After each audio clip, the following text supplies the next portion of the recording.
innovation ecosystem in the education space in India.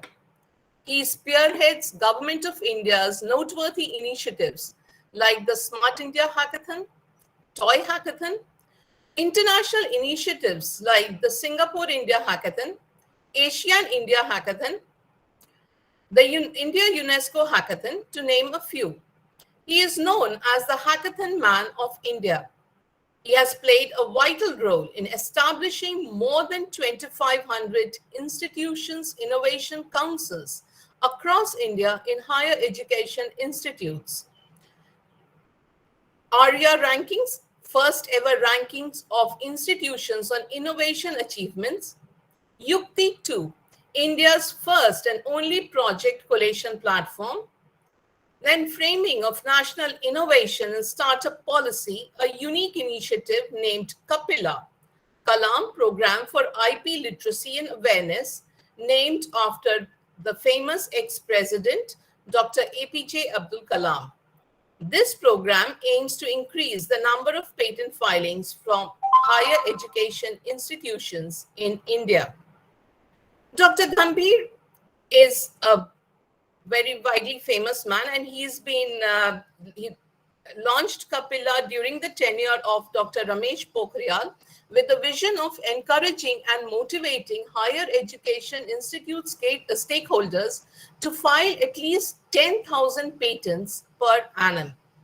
Ladies and gentlemen, let us give a warm welcome to Dr. Gambhir. Sir, we are looking forward to your address now. Thank you so much, everyone, and thank you so much for such an elaborated introduction. It is always a pleasure. Like Dr. Jay is here, and on his request, and I told him that though I am on an official visit out here, I'm traveling abroad, but he persisted. So your few minutes will be valuable. So it's morning 7:30 out here, and I would still love to. I thought it would be much better that. What a beautiful morning it could be to talk and begin a day with a session like this. And I'm sure all the listeners, the friends who are here, the trends which are moving towards and the very important focus area which has been chosen for this conference, I would like to congratulate the organizers as well. I'm sitting out here, it's been 4 or 5 days. I'm traveling, I'm meeting people, doing all the roundtables with Indian diaspora, even international expats out here, the people who are living. Overall, what I could sense, the cross-cultural integration, the cross-cultural thought process, if we are able to generate a kind of strong basis for that, it is indeed going to deliver something really wonderful. Everywhere, wherever I go, wherever I talk to people. See, friends, first, I believe, and that I believe our education system is moving towards, we have to, or we should concentrate making a wonderful human being first. And I believe that all the cultures, whatsoever you may take, whatsoever you move along, it focuses on that. Apart from it, the kind of even our new policies which we are bringing in and that has been enacted, it also focuses on holistic learning. But the point is, until and unless we have a strong cultural foundation to be a very good human being, I believe this whole exercise is futile. This whole exercise doesn't mean anything. It's just like going to an institution and after graduating, after passing through, doing your research, then sitting and doing the introspection, or rather realizing that what I have done all these years, right? This is pure play wrong scenario. And I'm sure like when we are deliberating on a platform like this, and the cross-cultural issues, the things, the humanitarian values, I'm sure it would bring in, not only in our students, in our faculty members as well, a sense that what is to be done.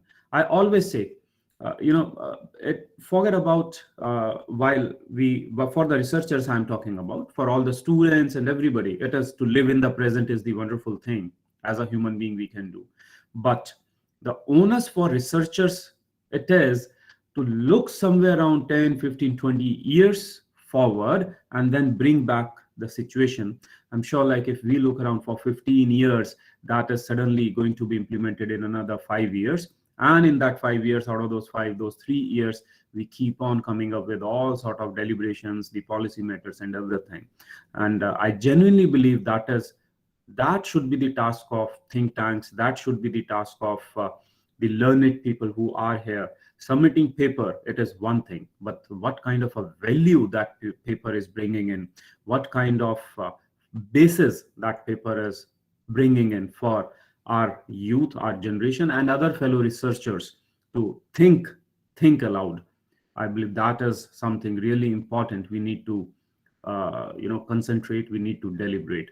Now, coming to the kind of situation overall, if you look around the world, technology is one thing. And I myself a technology guy, but I always say technology is just an enabler.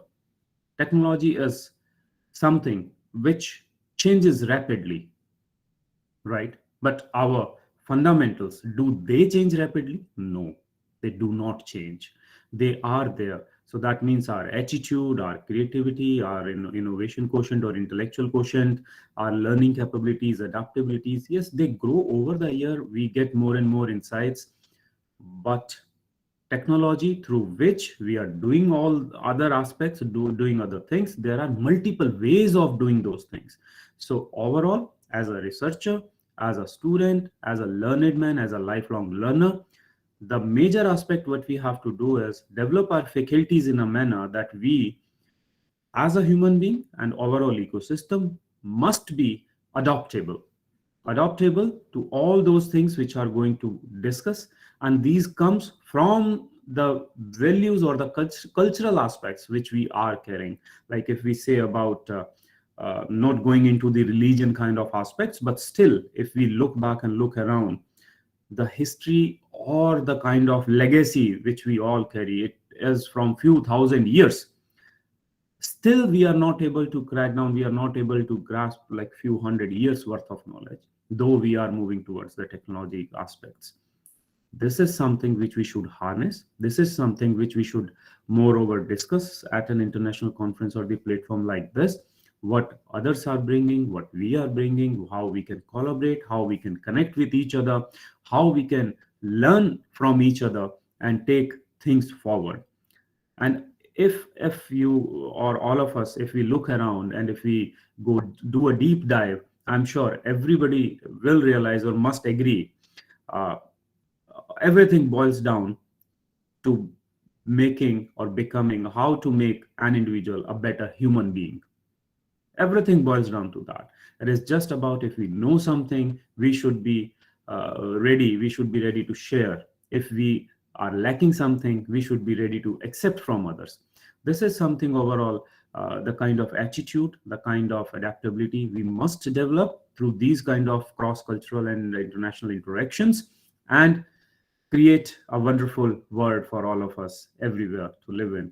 Borders, they are just the boundaries created, but knowledge, as again everyone will agree, it has no boundaries whatsoever.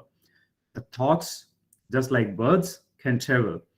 Knowledge, again, just like birds, can travel. So we must create a kind of diaspora. We must kind of create an ecosystem like platform like these, where everything should move up, everything should work into a direction of moving this humanity or human race as a very stable and capable ecosystem enablers.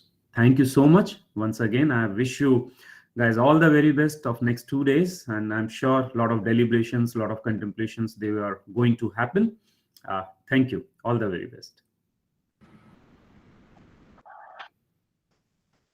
Thank you so much, Dr. Gambhir, for your kind words. And good luck with your visit in Dubai. Yeah, pleasure. And if you guys allow me, I would be just taking a leave because I have another things to attend and to run around. Right. Sure, sir. Thank you so Thank much. you so Thank you, much Dr. for your J, and presence. all the very best to everyone. Thank you, sir. We are highly obliged for blessing us and to Right. inaugurate the conference. Thank you. Thank you. Bye.